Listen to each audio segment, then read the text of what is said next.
नमस्कार दोस्तों, आइए सुनते हैं महादेवी वर्मा के द्वारा लिखी कहानी निक्की, रोजी और रानी।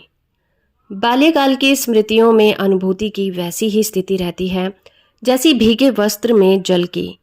वो प्रत्यक्ष नहीं दिखाई देता, किंतु वस्त्र के शीतल स्पर्श में उसकी उपस्थिति व्यक्त होती रहती है। इन स्मृतियों में और भी विचित्रता है। समय के माप से वे जितनी दूर हो जाती हैं, आत्मीयता के परिणाम में उतनी ही निकट आती जाती हैं। मेरे अतीत बचपन के कोहरे में जो रेखाएं अपने संपूर्ण मातत्व के विविध रंगों से उदय होने लगती हैं, उनके आधारों में तीन ऐसे भी जीव हैं जो मानव समष्टि के सदस्य न होने पर भी मेरी स्मृति में छुपे से हैं। निक्की नेवला, रोजी कुत्ती और रानी घोड़ी। रोजी की जैसे ही आंखें खुली, वैसे ही वो मेरे 5वें जन्मदिन पर पिताजी के किसी राजकुमार विद्यार्थी द्वारा मुझे उपहार रूप भेंट कर दी गई। स्वाभाविक ही था कि हम दोनों साथ ही बढ़ते। रोजी मेरे साथ दूध पीती, मेरे खटोले पर सोती, मेरे लकड़ी के घोड़े पर चढ़कर घूमती और मेरे खेल कूद में साथ भी देती। वस्तुतः मेरे पशु प्रेम का आरंभ रोजी के सहचारी से माना जा सकता है, जो 13 वर्ष की लंबी अवधि तक अविच्छिन्न रहा। रोजी सफेद थी, किंतु उसके सुडौल कानों के कोने, पूंछ का सिरा, माथे का मध्य भाग और पंजों का अग्रांश कत्थई रंग का होने के कारण उसमें कत्थई किनारी वाले सफेद साड़ी के संबल रंगीन का आभास मिलता था। वो छोटी पर तेज टेरियर जाति की कुत्ती थी और कुछ प्रकृति से और कुछ हमारे सहचर्य से श्वान दुर्लभ विशेषताएं उत्पन्न हो जाने के कारण घर में उसे बच्चों के समान ही वात्सल्य मिलता था। हम सबने तो उसे ऐसा साथी मान लिया था जिसके बिना न कहीं जा सकते थे और न कुछ खा सकते थे। उस समय पिताजी इंदौर के डेली कॉलेज में वाइस प्रिंसिपल थे और हम सब छावनी में रहते थे, जहां दूर तक कोई बस्ती ही नहीं थी। हमें पढ़ाने वाले शिक्षक प्रातः और संध्या समय आते थे। इस प्रकार दोपहर का समय हमारे लिए अवकाश का समय होता था, जिसे हम अति व्यस्तता में बिताते थे। सबसे छोटा भाई, जो हमारी व्यस्तता में साथ देने के लिए बहुत छोटा था, परंतु मैं, मुझसे छोटी बहन और उससे छोटा भाई दोपहर भर बया चिड़ियों के घोंसले तोड़ते, बबूल की सूखी और बीजों के कारण बजने वाली चीमियां बीनते घूमते रहते। ग्रीष्म में जब हवा ठहर सी जाती थी, वर्षा से जब वातावरण गलकर बरसने सा लगता था और शीत में जब समय जम सा जाता था, हमारी व्यस्तता एक सी क्रियाशील रहती थी। घूमते घूमते थक जाने पर हमारा प्रिय विश्रामालय एक आम के वृक्ष से घिरा सूखा पोखर था, जिसका ऊंचा कगार पेड़ों की छाया में 7-7 फुट और खुली हुई धूप में 4-5 फुट के लगभग गहरा था। कई आम के पेड़ों की शाखाएं लंबी नीची और सूखे पोखर पर झूलती सी थीं। सूखी पत्तियों में झड़ झड़कर सूखी गहराई को कई फुट भर भी डाला था। हम तीनों डाल पर बैठकर झूलते रहते या रॉबिन्सन क्रूसो के समान हमारे समतल समुद्र के गहरे टापू की सीमाएं नापते रहते। घूमने के क्रम में यदि हमें कोई मकोई का पौधा या करौंदे की झड़ी फूली फली मिल जाती तो नंदवंदन ही प्रतीत होने लगती। हमारे इस भ्रमण में रोजी निरंतर साथ देती। जब हम डाल पर बैठकर झूलते रहते, वो कगार के सिरे पर हमारे पैरों के नीचे बैठी कूदने के आदेश की आतुर प्रतीक्षा करती रहती। जब हम पोखर की परिक्रमा करते, वो हमारे आगे आगे मानो राह दिखाने के लिए दौड़ती, और जब हम मकोई और करौंदे एकत्र करने लगते, तब वो किसी झाड़ी की छाया में बड़े विरक्त भाव से बैठी रहती। गर्मी के दिनों में आम के पेड़ों से छोटी बड़ी अंबियां हवा के झोंकों से नीचे गिरती रहती और उसके गिरने के स्वर के साथ रोजी सूखे पोखर में कूदती और पत्तियों के सरसराहट भरे समुद्र में से उसे खोज लाती। कच्ची कैरी की चेपी लग जाने से बेचारी का गुलाबी छोटा मुंह धबीला हो जाता, परंतु वे इस खोज कार्य में विरत न होती। दोपहर को जब पिताजी कॉलेज में रहते और माँ घर के कार्य व छोटे भाई की देखभाल में व्यस्त रहती, रामा बाजार चला जाता और कल्लू की माँ या तो सोती या फिर मांझ मांझ कर बर्तन चमकाने में दत्तचित्त रहती। वे सब समझते कि हम लोग या तो अपने कमरे में सो रहे हैं या फिर पढ़ लिख रहे हैं, पर हम कुछ ऊंची खिड़कियों की राह से पहले रोजी को उतार देते और फिर एक एक करके तीनों बाहर बगीचे में उतरकर करौंदे की झाड़ियों में छिपते छिपते अपने उसी सूने मुक्ति लोक में पहुंच जाते। 3 में से किसी को भी कमरे में छोड़ना शंका से रहित नहीं था। क्योंकि वह बिस्किट, पेड़ा, बर्फी आदि किसी उत्कोच के लोभ में मुखबिर बन जाता था। परंतु तीनों का जाना अनिवार्य था। रोजी भी हमारे निर्बध संप्रदाय में दीक्षित हो चुकी थी, अतः वह भी साथ आती थी। हमारे अभियान के रहस्य को वो इतना अधिक समझ गई थी कि दोपहर होते ही खिड़की से कूदने को आकुल होने लगती और खिड़की से उतार दिए जाने पर नीचे बैठकर मनोयोग पूर्वक हमारा उतरना देखती रहती। कभी खिड़की से कूदते समय हम में से कोई उसके ऊपर गिर पड़ता था, पर वो ची करना भी नियम विरुद्ध मानती थी। ऐसे ही एक विचरण के उपरांत जब हम आम की डाल पर झूल झूल कर अपने संग्रहालय का निरीक्षण कर रहे थे, तब एक आम गिरने का शब्द हुआ और रोजी नीचे कूदी। कुछ देर तक वो पत्तियों में न जाने क्या खोजती रही। फिर हमने आश्चर्य से देखा कि वह मुंह से किसी जीव को दबाए हुए ऊपर आ रही है। वस्तुतः उस सूखे पोखर के नीचे कगार में बिल बनाकर किसी नकुल दंपति ने प्रजापति के कार्य में सक्रिय सहयोग देना आरंभ कर दिया था। उनकी नकुल सृष्टि का कोई लघु परंतु हमारे ही समान अराजकतावादी सदस्य अपने सृजनकर्ताओं की दृष्टि बचाकर सूखी पत्तियों के समुद्र में उतर तैर जाता था। पत्तियों से छोटा सा मुंह निकालकर जैसे ही उसने बाहर के संसार पर नजर डाली, वैसे ही अपने आप को रोजी के छोटे से अंधेर मुख में विवर में पाया। निरंतर बिना दांत चुभोए कच्ची अंबियां लाते लाते रोजी इतनी अभ्यस्त हो गई थी कि उस कुलबुलाते जीव को सुरक्षित हम तक ले आई थी। आकार में वो गिलहरी से बड़ा न था, पर आकृति में स्पष्ट अंतर था। भूरा चमकीला रंग। आकार में वो गिलहरी से बड़ा न था, पर आकृति में स्पष्ट अंतर था।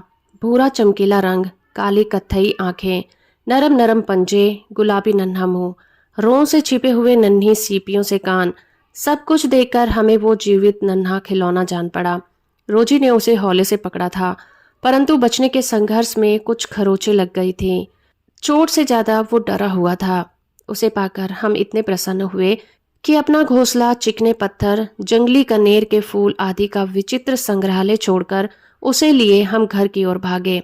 उस समय की उत्तेजना में हम अपने अज्ञात भ्रमण की बात भी भूल गए, परंतु माँ ने यह नहीं पूछा कि वह छोटा जीव हमें कहाँ और कैसे मिला। उन्होंने जीव जंतु को न सताने के स्तंभ में लंबा उपदेश देने के उपरांत उसे उसके नकुल माता पिता के पास बिल में रखाने का आदेश दिया। हमें बेचारे नकुल शिशु से बड़ी सहानुभूति हुई। छोटे से बिल में रात दिन पड़े माता पिता के सामने बैठे रहने में जो कष्ट बच्चे को हो सकता है, उसका हम अनुमान लगा सकते थे। यदि एक छोटे कमरे में हमें सामने बैठाकर बाबूजी रात दिन पढ़ाते रहे और माँ सिलाई बुनाई में लगी रहे, तो हमारा क्या हाल होगा। ऐसी ही कोई अप्रिय स्थिति बिल में भी रही होगी, नहीं तो यह इतना छोटा बच्चा भागता ही क्यों। अतः नकुल शिशु के बिल और बिल निवासी माता पिता की खोज में हम अनिच्छा पूर्वक गए और खोज में असफल होकर निराश से ज्यादा प्रसन्न लौटे। अब तो उस लघु प्राणी का हमारे अतिरिक्त कोई आश्रय ही नहीं रहा। प्रसन्नता पूर्वक हमने अपने खिलौने के छोटे बॉक्स को खाली करके उसमें रुई और रेशमी रुमाल बिछाया और फिर बहुत अनुनय विनय करके उसके सब आदेश मानने का चयन देकर रामा को उसे रुई की बत्ती से दूध पिलाने के लिए राजी किया। इस प्रकार हमारे लघु परिवार में एक लघुत्तम सदस्य सम्मिलित हुआ। जब रामा की सतर्क देख रेख में वह कुछ दिनों में स्वस्थ और पुष्ट होकर हमारा समझदार साथी हो गया। माँ ने उसका नाम रखा नकुल, जो उसकी जातिवाचक संज्ञा का तत्सम रूप था, किंतु न जाने संक्षिप्तीकरण की किस प्रवृत्ति के कारण हम उसे निक्की पुकारने लगे। पालने की दृष्टि से नेवला बहुत स्नेही और अनुशासित जीव होता है। गिलहरी के खाने योग्य कीट, पतंग, फल फूल आदि कोई भी खाद्य पदार्थ खाकर वो अपने पालने वाले के साथ 24 घंटे रह सकता है। जेब में, कंधे पर, आस्तीन में, बालों में, जहाँ कहीं उसे बैठा दिया जाए, वो शांत स्थिर भाव से बैठकर अपनी छोटी और सतर्क आंखों से चारों ओर की स्थिति देखता और परखता रहता है। निक्की मेरे पास ही रहता था। उस समय हमारे परिवार में छोटी लड़कियों की वेशभूषा में गोटे पट्टे से सजा गरारा, कुर्ता और दुपट्टा विशेष महत्व रखता था, जिसमें वे मध्यकालीन बेगमों के लघु संस्करण जान पड़ती थी। कभी कभी प्रगतिशीलता का प्रमाण देने के लिए उन्हें फ्रॉक पहनाए जाते थे, जिसके कॉलर, लेस, झालर आदि के घटा टोप में वो क्वीन विक्टोरिया की संगनियों का भ्रम उत्पन्न करके मानो पूर्व पश्चिम दोनों का प्रतिनिधित्व करती थी। हमारे जूते तक पूर्व पश्चिम में विभाजित थे। पूर्व के वेश के साथ छोटी, हल्की और जरी के काम वाली जूतियां पहनकर हम घिसटते हुए चलते थे। पश्चिमी वेश के साथ घुटने के ऊपर तक काले और सफेद मोजे चढ़ाकर ऊंची एड़ी वाले और तस्मे से कसे बंधे जूते पहनकर डगमगाते हुए चलते थे। हमारे मन और पैर दोनों ही इस संचरण प्रगति से विद्रोह करते थे, क्योंकि वो ना तो हमें करौंदे की झाड़ियां लांघने देती और ना ही दौड़ने देती। अतः हम अलमारी में दोनों तरह के पदत्राणों को छिपाकर खिड़की से कूदते और नंगे पैर कंकड़ पत्थरों पर दौड़ लगाते थे। निक्की या तो मेरे दुपट्टे के चुन्नट में छिपा हुआ झूलता रहता या गर्दन के पीछे चोटी में छिपकर बैठता और कान के पास नन्हा मुंह निकालकर चारों ओर की गतिविधि देखता रहता। रोजी का कार्य तो हमारे साथ दौड़ना ही था, परंतु निक्की इच्छा होने पर ही अपने सुरक्षित स्थान से कूदकर दौड़ता। एक दिन जैसे ही हम खिड़की के नीचे उतरे, वैसे ही निक्की की सतर्क आंखों से गुलाब की क्यारी के आसपास घास के एक लंबे काले सांप को देख लिया और वो कूदकर उसके पास पहुंच गया। हमने आश्चर्य से देखा कि निक्की दो पिछले पैरों पर खड़ा होकर सांप को मानो चुनौती दे रहा है और सांप भी हवा में आधा उठकर फुफकार रहा था। निक्की ने सांप को मार डाला समझकर हम सब चीखने पुकारने और सांप को पत्थर मारने लगे। यदि हमारा कोलाहल सुनकर रामा ना आ जाता तो परिणाम कुछ दुखद भी हो सकता था कि हमारा बलिष्ठ भर का निक्की कई फुट लंबे सांप से लड़ सकता है। इन दोनों की लड़ाई मानो पेड़ से हिलती हुई डाली से बिजली का खेल थी। निक्की सांप के सब और इतनी तेजी से घूम रहा था कि वो एक भूरे और घूमते हुए धब्बे की तरह लग रहा था। सांप फन फटक रहा था, फुफकार रहा था, उसे अपनी कुंडली में लपेट लेने के लिए आगे पीछे हट बढ़ रहा था, परंतु बिजली की तरह तड़प उठने वाले निक्की को पकड़ने में असमर्थ था। वो तेजी से उछल उछल कर सांप के फन के नीचे पैने दांतों से आघात कर रहा था। रामा के कारण इस असमय युद्ध का अंत देखने के लिए हम बाहर खड़े न रह सके, परंतु जब निक्की खिड़की पर आकर बैठा तब हमने झांककर सांप को कई खंडों में कटा देखा। निक्की के मुंह पर विष न लगा हो, इस भय से रामा ने उसके मुंह को पानी में डुबो डुबो कर धोया और फिर दूध दिया। जीव जगत में जो निर्विष है वो विष से मर जाता है और जिसमें अधिक मारक विष है वो कम मारक वाले को परास्त कर देता है। पर नेवला उसका अपवाद है। वो विष रहित होने पर भी न सर्प के विष से मरता है और न संघर्ष में विषधर से परास्त होता है। नेवला सर्प की तुलना में बहुत कोमल और हल्का है। यदि सांप चाहे तो उसे अपनी कुंडली में लपेट लपेट कर चूर चूर कर डाले, फन के फुदकार से मूर्छित कर दे, परंतु वो नेवले के फूल से हल्केपन और बिजली जैसी गति से परास्त हो जाता है। नेवला ना तो उसे दशंश का अवसर देता है और न व्यूह रचना का अवकाश देता है, और अपनी लाघवता के कारण नेवले को न विशेष अवसर चाहिए न ही सुयोग। इसी बीच में बाबूजी ने मुझे शहर के मिशन स्कूल में भर्ती करने का निश्चय किया। इस योजना से तो हमारा समस्त कार्यक्रम ध्वस्त होने की संभावना थी, अतः हम सब अत्यंत दुखी और चिंतित हुए, परंतु व्यवस्था थी। अंत में एक दिन पुस्तक लेकर और सिकरम में बैठकर मुझे जाना पड़ा। निक्की सदा के समान मेरे साथ था, परंतु बाबूजी के आदेश से उसे घर पर ही छोड़ देना आवश्यक हो गया। मिशन स्कूल पहुंचकर देखा कि वह सिकरम की छत पर बैठकर वहां पहुंच गया है। फिर तो उसे कपड़ों में छिपाकर भीतर ले जाने में मुझे सफलता मिल गई, परंतु कक्षा में उसे मेरे पास देखकर जो कोलाहल मचा उसने मुझे स्तंभित और अवाक कर दिया। आदि कहकर सिस्टर और सहपाठियां चिल्लाने पुकारने लगी। तब रेप्टाइल का अर्थ ना जानने पर भी मैंने समझ लिया कि वो निक्की के लिए अपमानजनक संबोधन है। मैंने कुछ अप्रसन्न मुद्रा में बार बार कहा कि ये मेरा निक्की है, किसी को काटता नहीं है, परंतु कोई उसके सामने बैठने को राजी नहीं हुआ। निरुपाय मैंने उसे फाटक के चार दीवारी पर फैली लता में बैठा तो दिया, परंतु उसके खो जाने की शंका से मेरा मन पढ़ाई से विरक्त हो रहा।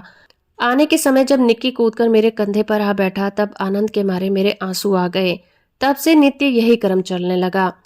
प्रतिदिन मुझे पहुंचाने और लेने रामा आता था और वो पालक के नाते निक्की के प्रति बहुत सदाय था। अतः मार्ग भर निक्की मेरी गोद में बैठकर आता था और मिशन की फाटक की लता में या बाग में घूम घूम कर मेरी पढ़ाई के घंटे बिताता था। छुट्टी होने पर मेरे फाटक पर पहुंचते ही वह कूदकर मेरे कंधे पर बैठ जाता। इतना नियमित और निश्चित था कि उसमें कुछ मिनटों का हेर फेर भी कभी नहीं हुआ। मिशन का वातावरण मेरे लिए घर के वातावरण से अलग था। वहाँ की वेशभूषा अलग थी, प्रार्थना अलग थी, चित्र, मूर्ति आदि अलग थे, ईश्वर नाम भी अलग था। और इन सबसे बड़ी भिन्नता यह थी कि निक्की का वहाँ प्रवेश निषिद्ध था। इसके उपरांत हमारे परिवार में एक सबसे बड़ा जीव सम्मिलित हुआ। रियासत होने के कारण इंदौर में शानदार घोड़ों और सवारों का आधिक्य था। इसके अतिरिक्त हम अंग्रेजों के बच्चों को छोटे टट्टुओं या सफेद गधों, जिनकी जाति के संबंध में रामा ने हमारा ज्ञान वर्धन किया था, उसमें घूमते देखा था। रामा की कहानियों में तो राजा अपराधियों की गधे पर चढ़ाकर देश निकाला देता था। इन्हें गधों पर बैठाकर प्रसन्नता से घूमते देखकर विश्वास करना कठिन था कि इन्हें दंड मिला है। रामा के पास हमारी जिज्ञासा का समाधान था। इन्हें विलासिता में गधे पर बैठने का दंड देकर भारत भेजा गया है, क्योंकि वहाँ यह वाहन नहीं है। एक दिन हम तीनों ने बाबूजी को मौखिक मेमोरेंडम दिया कि हमारे पास छोटा घोड़ा ना रहना अन्याय की बात है। यदि अन्य बच्चों को घोड़े पर बैठने का अधिकार है तो हमें भी यह अधिकार मिलना चाहिए। बाबूजी ने हंसते हुए पूछा, सफेद टट्टू पर बैठोगे? तुम कहो के साथ ठेलम ठेल के उपरांत मैंने अगवा होकर गंभीर मुद्रा में उत्तर दिया, सफेद टट्टू तो गधा होता है जिस पर बैठाकर सजा दी जाती है। पता नहीं हमारे ज्ञान के स्रोत की वजह से रामा को बाबूजी ने डांटा या नहीं, परंतु कुछ दिन बाद हमने देखा कि एक छोटा सा चॉकलेट रंग का टट्टू आंगन के पश्चिम वाले बरामदे में बांध दिया गया है। बरामदा तो घोड़े बांधने के लिए बनाया नहीं गया था, अतः बाहर से टट्टू को ले जाने के लिए दीवार में एक नया दरवाजा लगाया गया और उसकी मालिश करने तथा खाने पीने, घूमने आदि की देखरेख के लिए छुट्टन नाम का साइस रखा गया। अब से तो हम उस छोटे टट्टू से बहुत प्रभावित और आतंकित हुए। हमारे साथ हमारे अन्य साथी जीवों के लिए न मकान में कोई परिवर्तन हुआ, न कोई विशेष नौकर रखा गया। रामा को तो नौकर कहा नहीं जा सकता, क्योंकि वह तो डांटने फटकारने के अतिरिक्त हमारे कान भी खींचता था और हमारी खिड़की तक दरवाजे में परिवर्तित ना हो सकी, जिससे हम रोजी और निक्कू के साथ कूदने के लिए कष्ट से मुक्त हो सकते। बाबूजी ने यह सुनकर भी कि वह टट्टू हमारी सवारी के लिए आया है, हम सब 4-5 दिन उससे रुष्ट और अप्रसन्न ही घूमते रहे, परंतु अंत में उसने हमारी मित्रता प्राप्त कर ली। रामा ने उसका नाम पूछने पर ज्ञात हुआ कि उसे ताज रानी कहकर पुकारा जाता है। ताजमहल का चित्र हमने देखा था और रामा और कल्लू को माँ की सभी कहानियों में रानी के सुख दुख की गाथा सुनते सुनते हम उसके प्रति बड़े सदय हो गए थे। ताजमहल जैसे भवन की रानी होने पर भी ये वहां से कहानी की रानी की तरह निकाल दी गई है। यह कल्पना करते ही हमारी सारी ईर्ष्या और सारा रोष करुणा से पिघल गया और हम उसे और अधिक आराम देने के उपाय सोचने लगे। वो इतनी सुंदर थी कि अब तक उसकी छवि आंखों में बसी जैसी है। हल्का चॉकलेटी चमकदार रंग जिस पर दृष्टि फिसल जाती थी, खड़े छोटे कानों के बीच में माथे पर झूलता आयल का गुच्छा, बड़ी काली स्वच्छंद और पारदर्शी आंखें, लाल नथुने जिसे फुला फुला कर वो चारों ओर की गंध लेती रहती। ऊंचाई के अनुपात से पीठ की चौड़ाई ज्यादा थी। सुडौल मजबूत पैर और सघन मूंछ जो मक्खियां उड़ाने के क्रम में मोरछल के समान उठती गिरती थी। उस समय यह सब समझने की बुद्धि नहीं थी, परंतु इतने दीर्घ काल के उपरांत भी स्मृति पट पर वे रेखाएं जैसे उभर आती हैं, जैसे किसी सदृश स्याही में लिखे अक्षर अग्नि के ताप से प्रत्यक्ष होने लगते हैं। हम बार बार सोचते हैं कि वह कुछ और छोटी क्यों न हुई होती तो हम रोजी और निक्की के समान उसे भी अपने कमरे में रख लेते। रानी को अपने कमरे में ले जाना संभव नहीं था, अतः अस्तबल बना हुआ बरामदा ही हमारी अराजकता का कार्यक्रम बना। बरामदा घोड़े बांधने के लिए तो बना नहीं था, अतः उसकी दीवार में खुली अलमारी और कई ताले ताक थे। उन्हीं से हमारा स्वेच्छा विस्थापित और शरणार्थी खिलौनों का परिवार स्थापित होने लगा।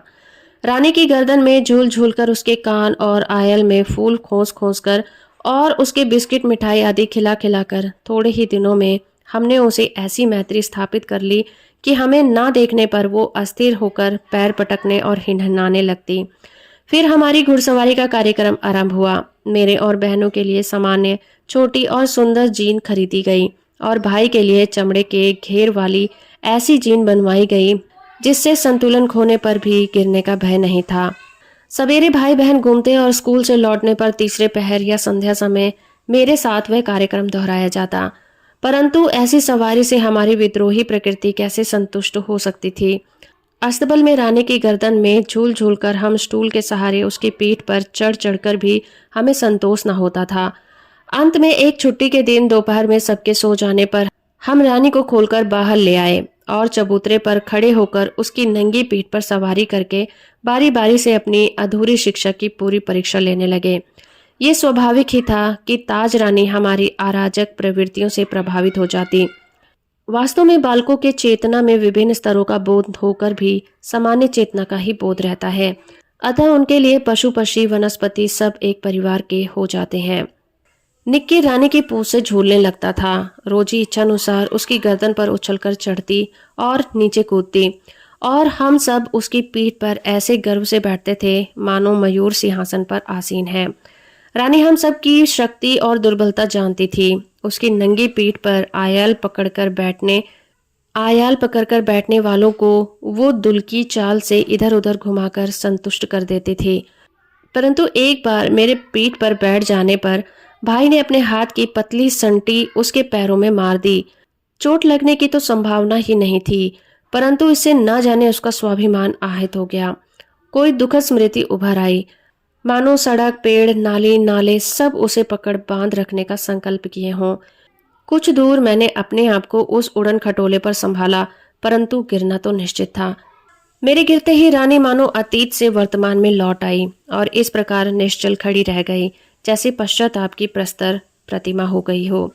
साथियों की चीख पुकार से सब दौड़े और फिर बहुत दिनों तक मुझे बिछौने पर पड़ा रहना पड़ा। स्वस्थ होकर रानी के पास जाने पर वह ऐसी करुण पश्चाताप बड़ी दृष्टि से मुझे देखकर हिनहिनाने लगी कि मेरे आंसू आ गए। एक बार भाई के जन्मदिन पर नानी ने उसके लिए सोने के कड़े भेजे। सामान्यतः हम कोई भी नया कपड़ा या आभूषण पहनकर रानी को दिखाने अवश्य जाते थे। सुंदर छोटे छोटे शेर मुंह वाले कड़े पहनकर भाई भी रानी को दिखाने गया और न जाने किस प्रेरणा से वो दोनों कड़े उतार रानी के खड़े सतर्क कानों में विलय की तरह पहना दिया। रानी के खड़े सतर्क कानों में वलय की तरह पहना आया। फिर हम सब खेल में कड़ों को भूल गए। संध्या समय भाई के कड़े रहित हाथ देखकर जब माँ ने पूछताछ की तब खोज अवश्य आरंभ हुई, पर कहीं भी कड़ों का पता नहीं चला। रानी अपने कोने को खुरों से खोदती और हिनहिनाती रही। अंत में बाबूजी का ध्यान उसकी ओर गया और उन्होंने छुट्टन को कोने की मिट्टी हटाने का आदेश दिया। किसी ने कुछ गहरा गड्ढा खोदकर दोनों कड़े गाड़ दिए थे। दंड तो किसी को नहीं मिला, परंतु रानी सारे घर के हृदय में स्थान पा गई थी। एक घटना और विचित्र याद आती है। एक सवेरे उठने पर हमने रानी के पास एक छोटे से घोड़े के बच्चे को देखा। ये कहाँ था? कह कहकर हमने रामा को इतना थका दिया कि उसने निरुपाय घोषणा की कि वो नया जीव रानी के पेट में दाना चारा खाकर सो रहा था। भाई ने उत्साह से पूछा, और भी हैं? रामा ने स्वीकृति में सिर हिलाया। अब तो हम विस्मित हुए और क्रोधित भी। ये छोटे जीव कोई काम धाम नहीं करते और हमको पीठ पर बैठाकर दौड़ने वाली रानी का दाना चारा स्वयं खाकर उसके पेट में लेटे रहते हैं। भाई ने कहा, रानी का पेट चीरकर हम कम से कम एक और बच्चा घोड़ा निकाल लें, तब बच्चे घोड़ों पर वे छोटे भाई बहन बैठेंगे और रानी मेरी सेवा में रहेगी। प्रस्ताव मुझे भी उचित जान पड़ा, पर जब एक दोपहर को वो कहीं से शाक काटने का चाकू ले आया तब मेरे साहस ने उत्तर दे दिया। एक और समस्या की ओर हमारा ध्यान गया। आखिर हम रानी का पेट सिएंगे कैसे? माँ की महीन सी सुई से तो सीना संभव नहीं था। टाट सीने का बड़ा सूजा रामा अपनी कोठरी में रखता था, जहां हमारी पहुंच नहीं थी। कुछ दिनों के उपरांत जब रानी का अश्व शिशु कुछ बड़ा होकर दौड़ने लगा, तब हमें ना अपना क्रोध स्मरण रहा और ना प्रस्ताव। फिर अचानक हमारे अराजक राज्य पर क्रांति का बवंडर बह गया और हमें समझदारों के देश में निर्वासित होना पड़ा। अवकाश के दिनों में जब हम घर लौटे तब निक्की मर चुका था। रानी और उसका बच्चा पवन किसी को दे दिए गए थे। केवल दुर्बल, अकेली और खोई खोई सी रोजी हमारी पैरों से लिपटकर कूं कूं करके रोने लगी। तो दोस्तों, अभी आप सुन रहे थे महादेवी वर्मा के द्वारा लिखी कहानी निक्की, रोजी और रानी। उम्मीद करती हूँ मेरा ये प्रयास और ये कहानी आपको अच्छी लगी होगी। वीडियो को लाइक और चैनल को सब्सक्राइब करना बिल्कुल मत भूलिएगा।